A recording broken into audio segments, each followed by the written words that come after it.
currículo lá, as pessoas que não tinham vocação chamada para ser, outras pessoas saíram, desistiram, né? Não sei, mas assim, eu não conheço, mas tenho certeza que sim. Isso é normal Nunca uma classe terminou com a mesma quantidade que começou. História de 20, nunca teve, né? 28 anos tinha. Então, assim, isso é normal, isso é natural, né? Lá fora, isso é natural na igreja. E sim, não tem o chamado, calma aí, não vai ficar, né? Não vai ficar. Não adianta a esposa incentivar, não adianta o pai determinar. Se não tem um chamado pessoal, não vai ficar. E não vai ficar em lugar nenhum, né? É no seminário, é na faculdade, é no trabalho, né? Se não tem um chamado, se não tem a vocação, não vai ficar. Então é esse ensino, né? Que está querendo trazer na nossa, isso aí, né? Antes de Peggy, né? Ser ou não ser diaconisa, ela tinha o dom, o chamado para trabalhar, proteger, para ajudar as pessoas. E que o apóstolo Paulo, inclusive, a ele, né? Então é essa que deve ser a nossa visão. E a igreja é interessante, a igreja é um lugar, assim, as pessoas hoje, muitas vezes, elas fazem as coisas, justamente para ter esse conhecimento, né? Ah, quero ter conhecimento. Ah, vou postar lá no Facebook, vou postar lá no Instagram, não sei o quê, né? Querem fazer isso, buscar reconhecimento para isso, né? E igreja, ninguém vai te dar esse conhecimento aqui, né? E assim, mesmo que a gente vê, mesa administrativa, presbítero, sabe o que vai valer isso? Não vai valer de nada. Sabe por quê? O nosso reconhecimento que a gente busca é o reconhecimento de agradar ao Senhor. É esse o nosso reconhecimento. É esse que a gente deve buscar, né? Ninguém vai vou fazer isso aqui para ver se no final do ano alguém me agradece.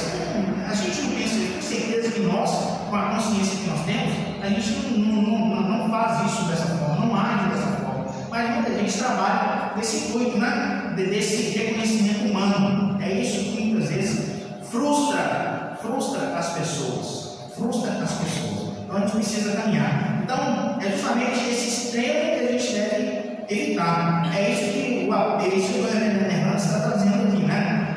De ordenar mulheres e de impedir de não reconhecer o trabalho dessas mulheres dentro da igreja, né?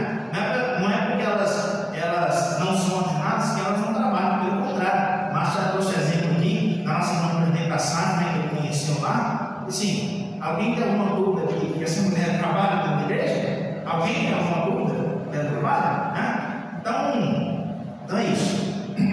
Apesar de que, né, talvez isso aí não trazendo, mas assim, uma das questões que a igreja tem trazido hoje é sobre a pregação das mulheres na igreja, né? Dificuldade, né? Porque assim, a igreja, na verdade, a igreja quer proibir, mas assim, a realidade impede isso, né? Mas, as mulheres não vão pregar mais na igreja.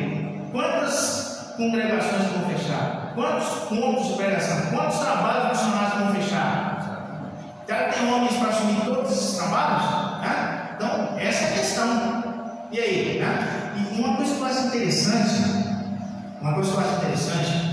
quando a gente não faz aquilo que a gente tem que fazer, outra pessoa nem faz. Deus é assim, né? Eu já tomei tanta cacetada com isso aí, coisa que eu tinha que fazer, eu não fiz, e outra pessoa fez assim, mas era eu, mas eu não fiz, né?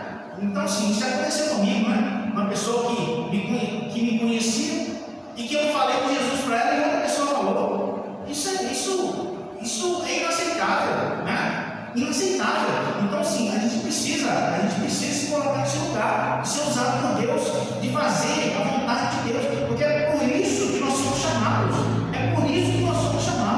Então, assim, tem uma atividade para fazer na igreja lá, né? E o pastor convoca, você, eu não vou, não, tem outros que vai, né? Então, assim, vai ser substituído. O que eu era para fazer, vai ser substituído. Outro vai fazer, né? Então, assim, os dons, o apóstolo Paulo fala na carta de Coríntios, os dons, e para isso que Deus nos dá os dons, é para nós servirmos a igreja, é para nós servirmos os nossos irmãos, como Felipe fez, é para a gente servir de fora, é para isso que servem os dons, para isso, né?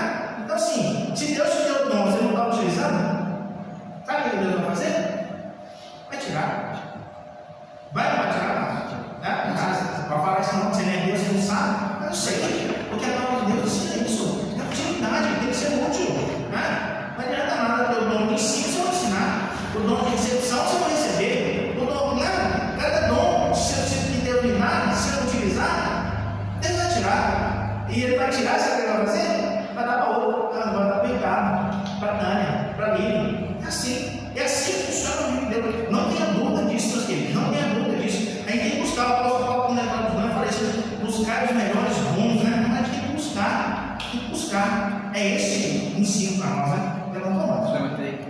só para a nível de informação, irmãos, porque às vezes vocês podem ouvir aí fora, e às vezes a nossa igreja ser taxada como machista, né, pelo fato de não ordenarmos, não ter a ordenação ministerial feminina. Tá? Mas em 2018 houve uma tentativa de que impedisse que as mulheres pregassem no púlpito. Tá? E até 2022, foi a última reunião do Supremo Concílio, tá, geral, ainda não se definiu sobre a ordenação totalmente definida. Tá? Então, assim, é o que o André colocou aqui agora há pouco. Tá? Nós apenas não ordenamos, mas não quer dizer que as irmãs não possam trabalhar. E a grande maioria das igrejas, quem trabalha mais é a mulher mesmo. Então seria burrice da nossa parte. Né? Essa é a verdade. Em relação ao trabalho, tem nem discussão. Então é o seguinte, aí o que ficou definido, até a nível de informação, irmãos.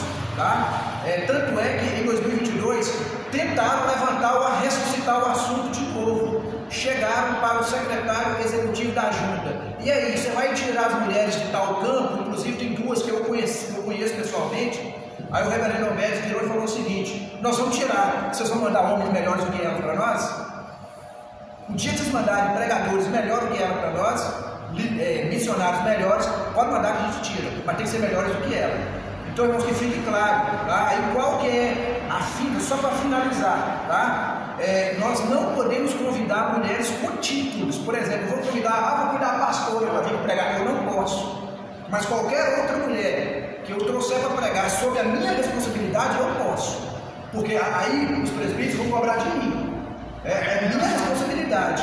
Então, assim, só a nível de formação. Nós não somos igreja machista, nós somos bíblicos. Tá? E a Bíblia não nos dá base para a ordenação feminina, mas pregar aqui sob a minha responsabilidade pode sim, tá? Porque se fala uma besteira, vocês já viram aí a Thaís pregando, a Fabiola pregando, a Magda já pregou, tá? Falaram alguma besteira? Alguém já assistiu elas pregando? Porque se falar alguma heresia, vocês têm que chegar para o presbítero e não precisa nem falar nada comigo.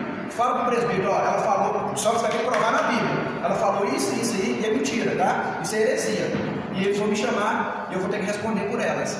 Então, sob a responsabilidade do pastor, no caso de pregação, no púlpito, o pastor tem autonomia total, tá? Mas sob a responsabilidade dele. Se falar alguma asneira, ele vai ter que responder por isso.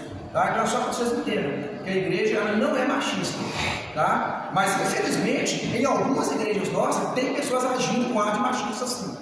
Aqui não adianta falar de igreja dos outros, você vai na nossa. Infelizmente, no nosso seio presbiteriano, tem pessoas que querem, tem pastores, tem líderes aí, da presbiteriana, nacionais, que querem instituir de qualquer forma, mas eles não fazem. O que me mata de raiva é isso, eles não vão lá pregar. Aí vai dizer assim, mas porque eu também não tenho dom. Tá, então deixa quem tem que fazer. Essa é a questão, tá? Então, nós não somos uma igreja machista, nós somos uma igreja bíblica. Nós não ordenamos porque a Bíblia não dá base para a ordenação de diaconisa e de pastora, mas nunca podemos impedir de trabalhar, ok? Então, essa discussão da lei, né? Vai trabalhar na lei, porque vai, né? E trabalha, como eu disse, mais, trabalha muito mais, não tem essa questão. E uma coisa que eu acho interessante é justamente esse aspecto, né? De trazer, né? A verdade é essa, né? O trabalho não requer título, né? O trabalho não requer título, né? É essa aqui a verdade. Agora, caminhando para o nosso segundo ponto aqui, vai entrar naquilo que a Tânia falou, né? O segundo ponto. O importante papel do cuidado mútuo na igreja. Então, confere com essa mulher, com essa irmã, a gente aprende isso, né? Ela era uma protetora de muitos. É isso que o apóstolo Paulo fala a respeito dela. Ela é uma protetora de muitos, inclusive dele. É isso que eu falo. Então, assim, essa visão, né? Essa visão que a gente deve ter. Para que eu estou aqui na igreja? Por que eu estou aqui na igreja? Porque eu sou membro dessa igreja, né? São chamados para mim dentro dessa igreja, né? Proteger outras pessoas, ajudar outras pessoas. É isso que é o chamado de Cristo para nós. É esse. Se pensam na vida de outras pessoas, né? Dentro da igreja, fora da igreja, aqueles que fazem parte do rebanho do Senhor, que são chamados, que são escolhidos, que nós não sabemos, não conhecemos, por isso que pregamos. Então, é essa a nossa vida, e essa a nossa responsabilidade. Aqui, na minha verdade, ele traz algumas características dessa irmã, né? Dessa irmã. Porque Porque provavelmente se ela ajudou, ela tinha condição de ajudar. Se ela ajudou, ela tinha condição. Possivelmente uma pessoa de recursos, tinha recursos para ajudar. Então ela pegou aquilo que ela tinha e usou, não para deleite, não para conforto, mas para sustentar e socorrer outros irmãos. E isso é a qualidade dela. Ela é uma mulher altruísta, abnegada, desapegada das coisas materiais e apegada às pessoas. Sua vida, sua casa, seus bens estavam a serviço da igreja. Olha que maravilha!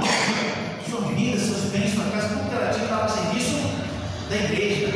Então, sim, exemplo para nós hoje, né? Mas interessante quando o reverendo fala isso aqui, né? Desapegada, ela é desapegada a coisas materiais e apegada às pessoas. Desapegada a materiais, apegada a pessoas, né? Hoje a gente talvez viva o contrário disso aqui, né? São tão apegados a coisas materiais, né?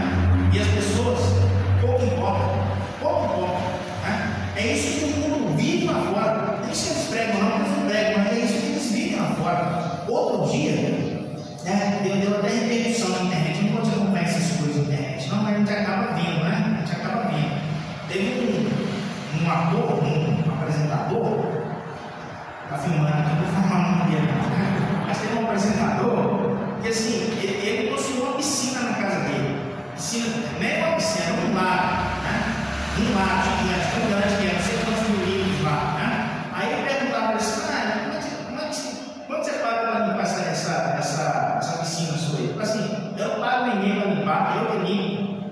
Porque a pessoa que cobra para limpar, cobra R$500 para limpar a piscina. Então, assim, gastou milhões para construir a piscina, mas não valoriza o serviço de alguém que vai lá para limpar a piscina dele. Essa foi a visão, não é porque ele fazia, não, porque sim, é porque ele achava caro pagar a pessoa que fazia, né? Era uma piscina era tipo praia, assim, tinha areia no fundo da piscina, tinha que mergulhar lá para limpar a piscina. Pensa bem, né? Eu não faço isso aí nem por milhões, cara. Você fica lá, né? E o cara fazia isso porque vamos lá para pagar, né? Para pagar. Então, assim, não valoriza o trabalho das pessoas. A gente precisa aprender a valorizar o trabalho das pessoas. Uma coisa que eu tenho para mim, né? Isso aí não é importante, não. Mas, sim, se eu for contratar algum profissional liberal, você não fica negociando com o profissional liberal, não. Fica não, tá? Eu contratar um pedreiro. O pedreiro ofereceu o seguinte: isso aqui vai custar 20 mil. Aí fez o orçamento do outro, né? É lógico que não vai custar, né? Vai ficar 15 mil. Eu falei, opa, não quero nem saber da qualidade, eu vou de 15. Mas deu tanta dor de cabeça, deu tanta coisa assim, ó, por que eu não contratei o outro, né? Então assim, a gente aprender a valorizar o serviço da pessoa. Ó, olha só, né? Faça isso aqui, mas assim, vai me dar trabalho, vai gastar tempo, né? A gente estava com os pedreiros amanhã aqui, pensa bem, né? A dificuldade que foi para fazer o serviço, para concluir a obra, terminar, não terminar, mas assim, né? Valorizar as pessoas. E a gente, a sociedade, ela faz isso com a gente, de não valorizar o trabalho das pessoas, né? Às vezes fala assim, o pessoal que trabalha no caminhão, pensa bem, a gente ficar uma semana sem esses meninos aí da cidade, pensa bem, a loucura que vai ser, né? Então sim, precisa valorizar as pessoas, o trabalho das pessoas, para ser, não, você cobra 20, por quê? Não, aquela casa da esquina, que a mansão foi eu construir, não, a escada que eu faço em caracol, né? Sim, tem um diferencial, mas a gente precisa aprender, e é isso que essa irmã nos ensina, valorizar as pessoas. Ela era alguém que valorizava as pessoas, né? Chegou um pregador aqui, vamos valorizar ele, é pastor, presbítero, ele é oficial da igreja, né? Vamos dar honra, a Bíblia diz isso, a honra tem honra, e merece honra. Então assim, a gente precisa entender isso, né? E se nós temos recursos, Deus tem nos dado recursos, é para quê? É para compartilhar, é para ajudar, né? Então a vida dessa mulher, dessa irmã, foi dessa forma, altruísta, alguém que entregou aquilo que ela tinha recebido de Deus a beneficiar outras pessoas, né? Assim, as pessoas querem tanto acumular, né? Hoje a gente vive assim numa sociedade acumuladora, que é isso, né? Acumular, né? Quer juntar, né? Às vezes junta tanto dinheiro que não tem nem como gastar depois. Não tem. Compra casa em São Paulo, casa no Rio,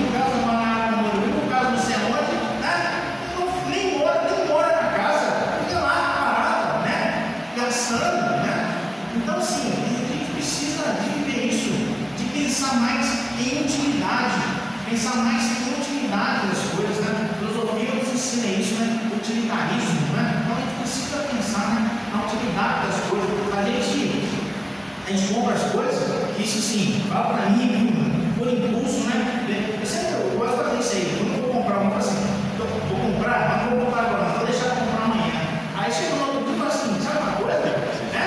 Nem vou precisar disso, não compro, e assim, isso já foi para mim muitas vezes. Deixei de comprar por conta disso, uma loucura que eu ia fazer, e comprar isso aqui eu não estou precisando. Então assim, a gente faz muito disso, né? E às vezes a gente deixa de ajudar o próximo por conta disso, né? Essa loucura. Até já contei essa história aqui dos irmãos, vou falar de novo. Muito tempo atrás, muita dificuldade, eu comprei um carro novo, feliz, né? O pobre, quando compra um carro novo, o Zé sabe, né? Eu vou falar, o plástico ficou no carro uns 2 meses. Eu não vou ficar doido, tirar o plástico do carro, deixa aqui, né? A prova do plástico, para baixo, para cima, coisa louca. Aí passa uns 6 meses passou, né? O carro era Fox, lembra certinho? Passou 6 meses, a Volkswagen lançou o CrossFox. Aí assim, era igualzinho, era a mesma coisa, só tinha o pneu do lado de fora, Que é uma porcaria danada. Não era nem bom, né? Não era assim. Aí, eu até lembro certinho, a minha vizinha lá no prédio, ela comprou o CrossFox. Aí ela falou para mim assim, você podia trocar o carro. Eu falei assim, mas você está vendo como é que são as coisas? Não é nem assim, né? O comércio faz isso com a gente. Agora o Fox não há mais nada. Na novo, mas se não há agora, o Fox está melhor. É o que tem o pneuzinho lá de fora. Mas é isso. Então, assim, a gente não dá valor às coisas que a gente acha, que a gente compra, muitas vezes, e a gente se frustra por conta disso. Quando você olha no CrossFox assim, fala assim, o meu é o CrossFox. Você entra por dentro, colocou, é a mesma coisa. Mas assim, né? Acaba se contaminando, né? Você, né? Eu não quero mais o Fox, não vou ficar feliz enquanto eu não comprar um. Nunca é o suficiente. Nunca é o suficiente. Mas é isso. Então, assim, a palavra de Deus nos ensina. Essa mulher, uma mulher de recurso, usou o que ela tinha para abençoar a igreja. Abençoar a igreja. Aqueles que. Lá fora. Dessa vez ela fora. Dessa vez ela fora.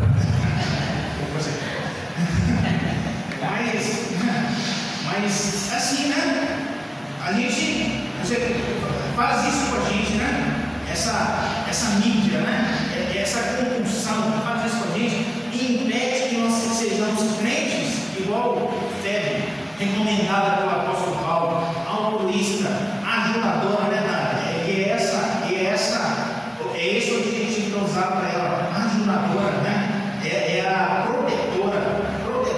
Então, assim, é o que a gente deve pensar, né? Para as nossas vidas, aprender nessa introdução que o apóstolo Paulo faz sobre essa recomendação dessa irmã. E o terceiro e último ponto ele fala do papel importante da recepção dentro da igreja, uma recepção calorosa. Paulo está recomendando uma irmã da igreja de Corinto para a igreja de Roma. Pessoal, recebe essa irmã com essas características, boas características, recebe ela aí bem, a ela vocês podem receber bem, tudo que ela precisar, vocês vão fornecer para ela, ajudem a ela, né? Então, assim, esse que é o papel nosso, né? De receber bem as pessoas, esse é o nosso papel, de receber bem as pessoas. Às vezes, a gente resume muito as coisas hoje a dinheiro, né? Receber dinheiro, gastar, né? Sim. E aqui, a última coisa que o apóstolo Paulo está falando é de dinheiro, né? Recebe na tua casa, né? Assim, em uma época, hoje talvez seja diferente, né? Você vai para uma cidade, você vai passear, você vai trabalhar, fazer alguma coisa, mas você tem um hotel, você tem uma pensão, você tem. Naquela época não tinha isso, né? Talvez você viesse com umas cenárias, algumas coisas, né? Assim, não era comum, né? Então, assim, precisava disso, dos irmãos receberem uns aos outros, em suas casas, né? Então, assim, a gente precisa viver isso, né? Essa recepção calorosa, né? Então, é esse o ensino, o terceiro ensino que a palavra traz e nos ensina. E isso é importante. sabe, às vezes é só a gente que vive que a gente sabe a importância disso. Eu lembro que eu fui visitar uma igreja, estava passando, fui visitar a igreja, e a igreja era a igreja mais pentecostal, né? E a gente é diferente, né? Não é questão errada, nós estamos certos, assim, é diferente o povo da igreja pentecostal, é diferente do nosso, né? Eu até estava lembrando uma história que o Gil contou. O Gil foi na igreja dessa aí os irmãos, tem uma pessoa que fica pedindo um pouco aqui. Então, se a gente for um pouco desse, vai ser dessa forma, né? Se não está pulando, se não está, para eles não está glorificando a Deus, né? Mas seria um pouco forte. Não foi uma igreja dessa aí, né? E eu fui assim, né? Eu fui discriminar diferente, eu não vou chegar lá para ficar pulando, não é essa a minha visão, né? Não falo que isso é errado de fazer, talvez um dia eu vá para lá, eu vou fazer também, né? Mas assim não é, né? Aí fiquei um pouco no cantinho lá, quietinho, né? Então, aí, né? Os irmãos falaram que eu estava me pedindo, não, mas assim, né? Já senti, já sacaram, né? Aí no final, eu dei certinho, no final do culto, né? No finalzinho, aí veio uma menina, qual o maiorzinho que é a menina na prova, assim, uns 3, 4 anos, criança, né? Veio assim, Pai do Senhor, irmão, muito bom ter você aqui conosco. Aquilo ali me desmanchou. A recepção da igreja foi uma das melhores que eu tive na minha vida, né? Então, assim, a importância, né? A importância de a gente receber bem as pessoas. E assim, às vezes a gente não faz nem com maldade, a gente não faz com maldade, né? Mas as crianças, né? É isso que o Senhor Jesus fala, né? A visão das crianças é diferente. Não tem que olhar para eles todos como nós temos. Não tem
É isso que ele fala, né? Receber, acolher os mais fracos, os mais fortes, deixar de serem prepotentes. É isso que ele ensina, né?